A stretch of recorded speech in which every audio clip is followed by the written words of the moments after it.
I want to get into the press conferences for this week, and then we'll kind of end the show around the Big Ten Network special. Ooh, yeah, I like that. And then we'll talk about Puerto Rico. Yeah, we'll talk about. Yes, we'll also talk about Puerto Rico. That, but we need the last. We lied. We're going to talk about basketball before the season. So I think what happened in Puerto Rico is worth talking about. So we're going to talk about it a little bit later. Let's talk about Roman Hemby. We got a Roman Hemby press conference that was on Friday before the scrimmage. They asked Roman about the differences between Cignetti's practices versus Maryland's practices. He said they're really different. He said they spend the right amount of time on the field, not too much. It really is kind of crazy to listen to all these dudes speak about the way Cignetti practices, especially the guys who transfer into the program, because he puts an emphasis on keeping the guys fresh. Like, it's not an accident they're able to stay really healthy. And it's because he's not killing them every day. Whereas like you think about what, like all the memes of like what it means to be a college football player, especially during fall camp, and all the workouts and the grind and how hard it is and how much they grind the bodies down. It's like, that's just not what happens at Indiana. He keeps those dudes fresh and they work hard. Yeah, he lets strength and conditioning handle the killing in terms of the body and recovery and stuff like that, and keeps practices as they should be, just about game level, nothing past that, and if not lower. So, yeah, it's smart way to go about it. Yep. They have the belief that thudding is a form of tackling. And if you can be an effective thud team, you can be an effective tackle team. And so it doesn't really, in their minds, it doesn't negatively affect them. They don't, quote unquote, hit or go full pads all the time. They're still getting their work in. I mean, they were the most physical team in the conference last year.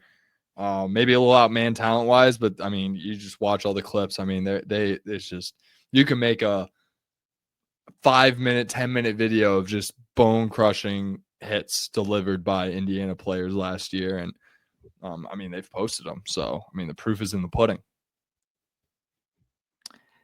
They asked Roman what he's learned from Kaelon Black.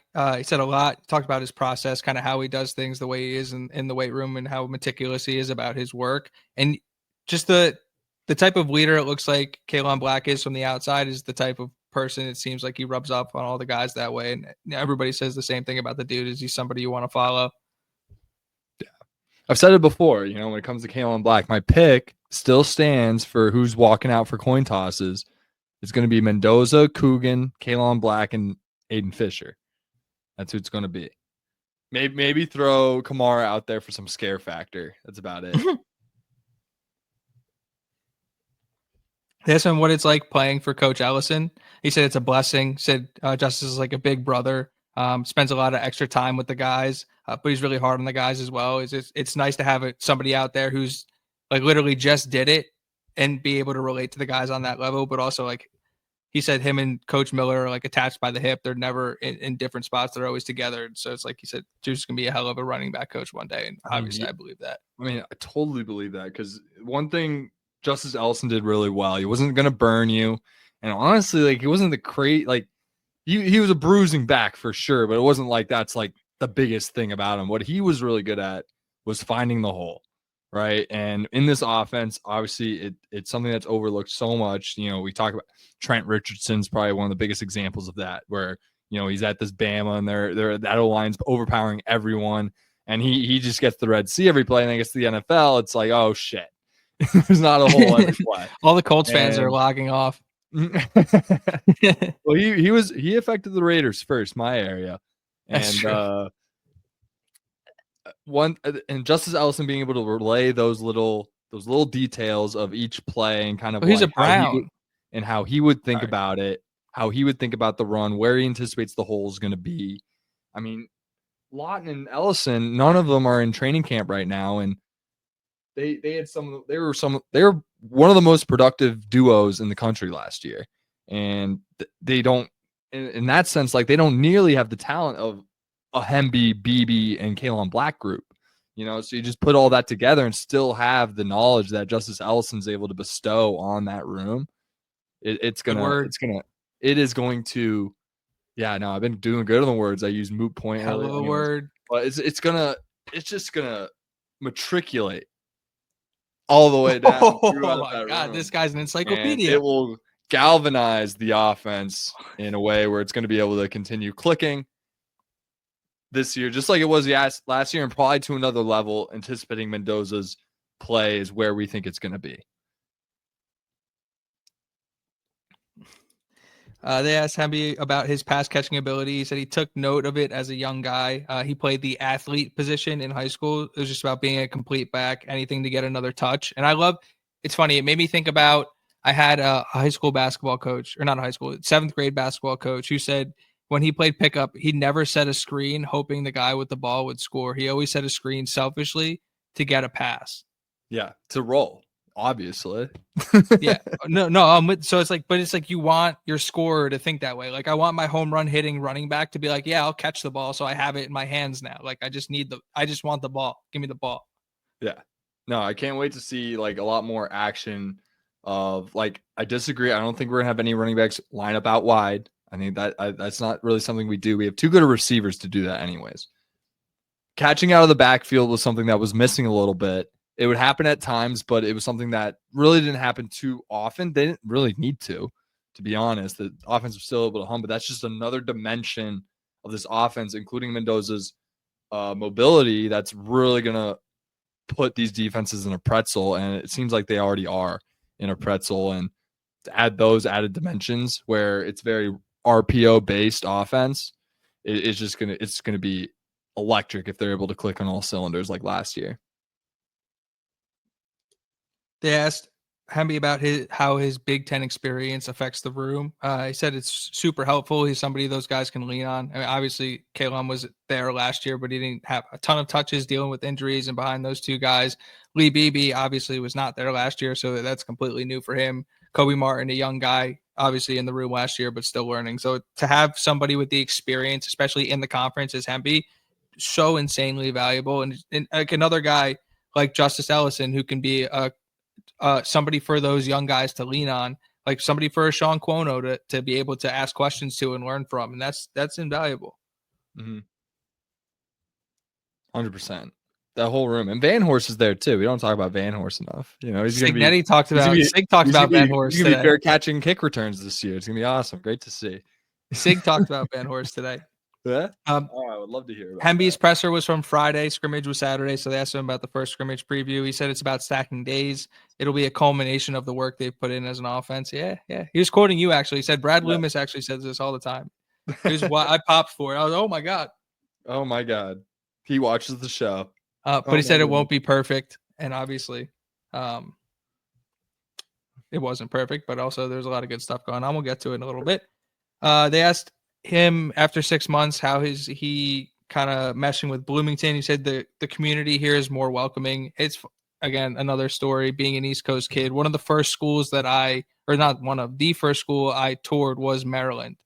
And so I completely understand what Roman Hemby is talking about when he talks about the differences between the two campuses. Like if you've been to Maryland, like it's a little bit eerie. It's a little bit like it looks a little bit run down, and it's more of a city. And it's just, I thought it was the spring break capital of the Northeast. Most ridiculous comment I've ever heard in my entire life. I've never heard anybody spring break there versus like you go to Bloomington. And like one of the things that really dragged or pulled me towards Indiana was how beautiful the campus is. And it's just completely night and day, and the way the town interacts with the school. And it's just, you don't have that in Maryland. Like it's a completely different vibe. It's culture shock in the best way possible for somebody who just loves football. I can't imagine how much fun Roman Hemby is having right now. Just like being on a team that only cares about football and the town is all into it. He's in the perfect spot. He's literally in the perfect spot. It's a great play. One thing it just popped in my head. It wasn't necessarily like about Roman Hemby, but like another reason to just be at Indiana, like you just care about football, and then like you go out to eat at like one of the best collection of restaurants in the country, possibly, unless you're Columbia in New York City, like some of the best collection of restaurants in any college town in America. So just an absolute, just great time in Indiana. I hope the boys aren't going to upstairs right now. I hope that, doesn't happen. Well, if they're just getting food, it's okay. Yeah, but yeah, food, the upstairs pub is Buffalo Louie's, go to Doe, go to Malibu. I don't care.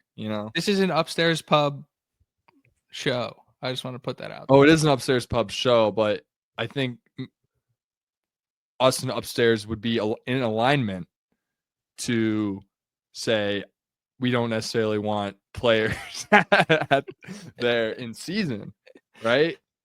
I'm with you. I think they would have to agree. Obviously, it's money and publicity for them, but we got to think big picture here, guys. We got to think bigger. We got to think bigger. All right, the money will come. All right, if we win football games, trust me. Fat Boy says, win "Can we some let big games? The money will be made up for it than the one time Roman Hemby showed up to upstairs. I promise. Roman Hemby's not going upstairs. I can promise you that. Fat Boy says, "Can we let Van Horst return kicks? It's like his 7th year in college. I'd like to see him take one out. I don't know if he took one out last year. Oh, he took 5 out last year. Let me double check that. I was going to say, I was going to pull that number off the 5 out last year. So I'm going to set the over under at 4.5. No, 5.5. I think they let him try to hit a home run. I think we're going to get an over this year. I'm with you. I'm taking the over. I'm going to write the over as well. I think he's going to go over 5.5. I think he's going to have more than last year.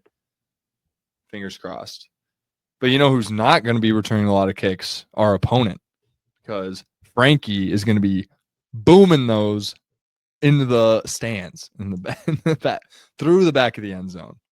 Yeah, Sig talked about all the specialists. He was could not contain himself. That's literally why we brought that kid in, is to boot the ball out of the end zone. He had like a 85% touchback rate last year.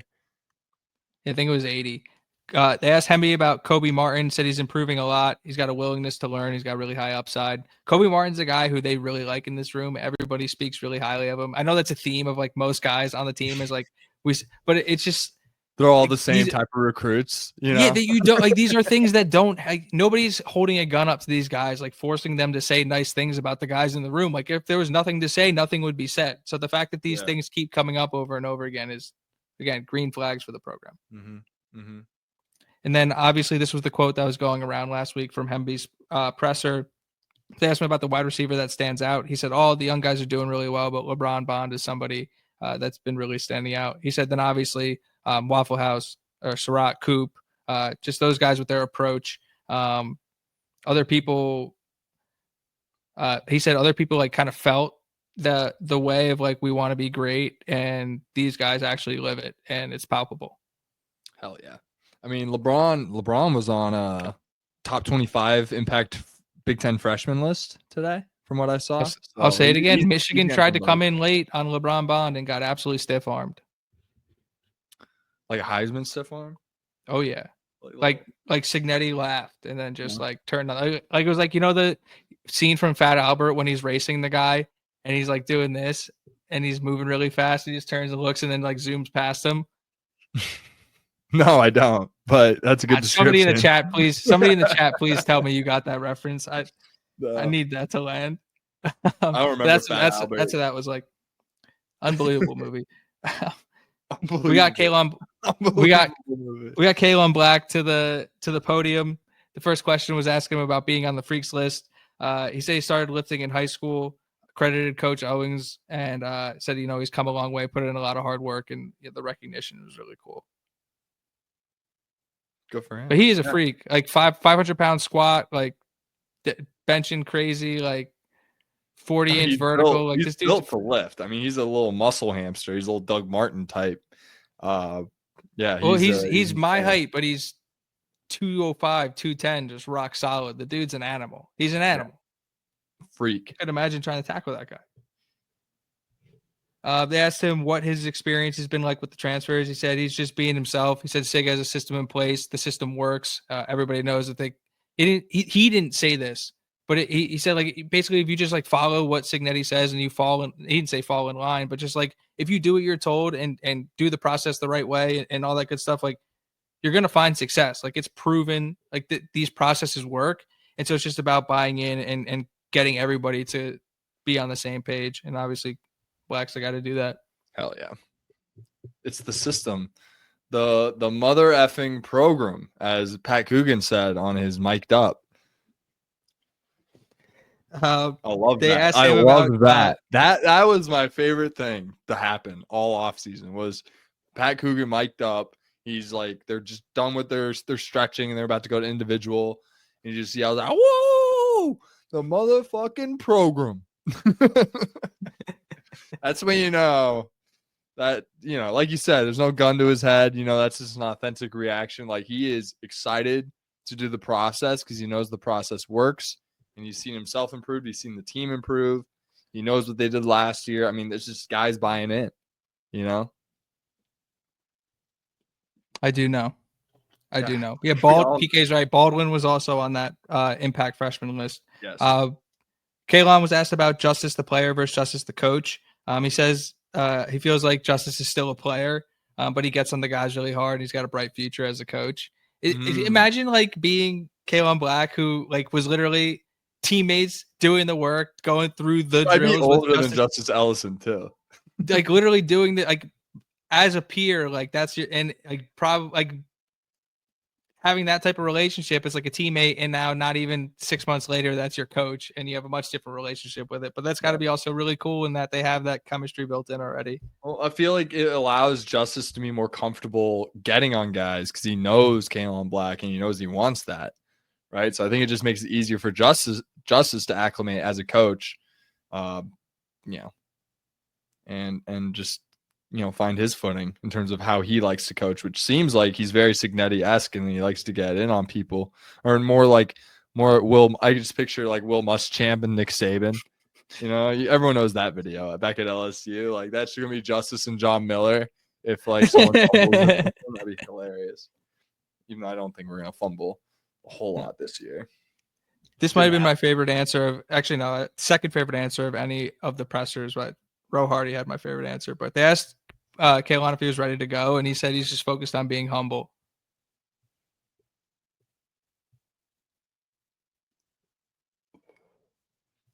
That's exciting to hear because he's obviously assuming that they're going to be really good this year. So he's just like, we just got to stay, no matter what happens, we just got to stay humble. I think that's really important. Even after we beat Penn State and we're undefeated, number 2 in the country, we just got to stay humble. Love it. Never too high, never too low. I think that's something us as fans probably need to keep in mind as we approach the season is like, this team's going to be good and we expect them to be good. So we can't be that surprised when they are good. I challenge the fans to keep the mentality of the team throughout the year. It's fun, Let's celebrate the wins more. Yeah, it's fun. Yeah, it's fun. Yeah, celebrate the wins because we are fans at the end of the day, but like, it's fun. It's fun bantering with all these other schools, and I know we haven't really had this opportunity to do it before. But at the same time, it is kind of cool to be humble and just kind of appreciate, greatness in front of you and really just, stick with it, right? And just kind of have that same mindset, not get up or too low about anything. Just trust that the motherfucking program is going to keep chugging along. They asked Kaelon about Mikhail Kamara. He kind of lit up a little bit. He called him ferocious. Said he's very Von Miller, Khalil Mack-esque. Who? Mikhail Kamara. Yeah, that makes sense. I could have guessed that, but ferocious. He's scary. I've been listening to a lot of Korn lately. And Korn reminds me of Mikhail Kamara because Korn, they have these guitarists, right? And they have the long dreads and they're real scary looking. I saw them at Lala recently, so I've been thinking about them a lot. How spooky they were. And I'm like, that's literally like Mikhail Kamara would fit right in. I'm sure he doesn't listen to that music, but he would fit right into that band. He really would. Just a scary, spooky guy. Period.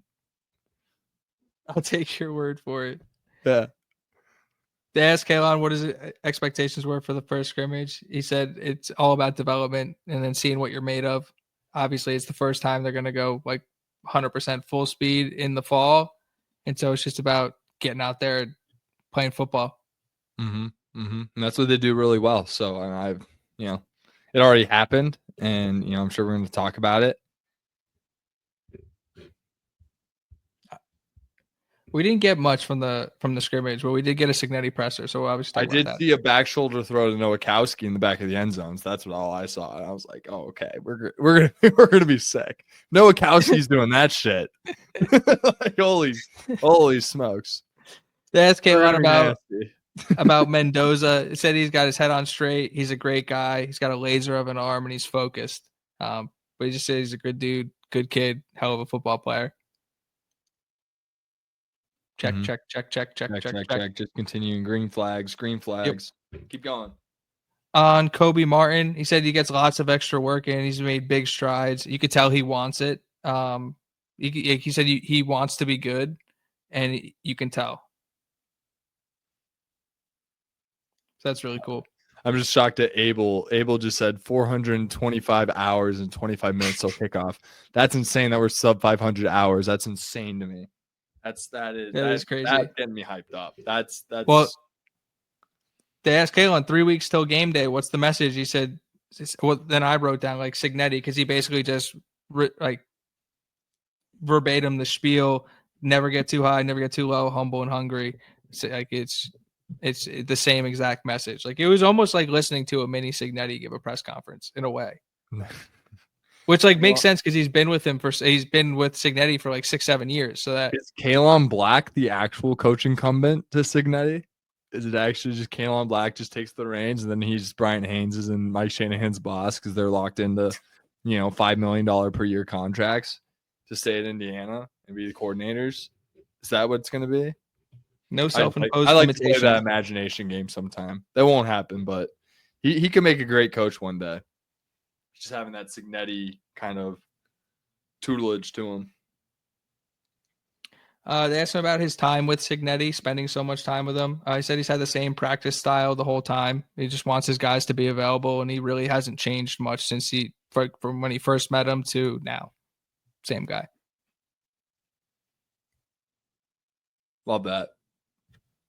And then it was actually Black who said that Justice and Coach Miller are basically the same person, that they're always together. And he said they're always scheming. They're always scheming. What are they going to put us through today? What are they? Because there's so many different running back drills you can do. And yeah, I guess that's kind of funny. They puts it like that.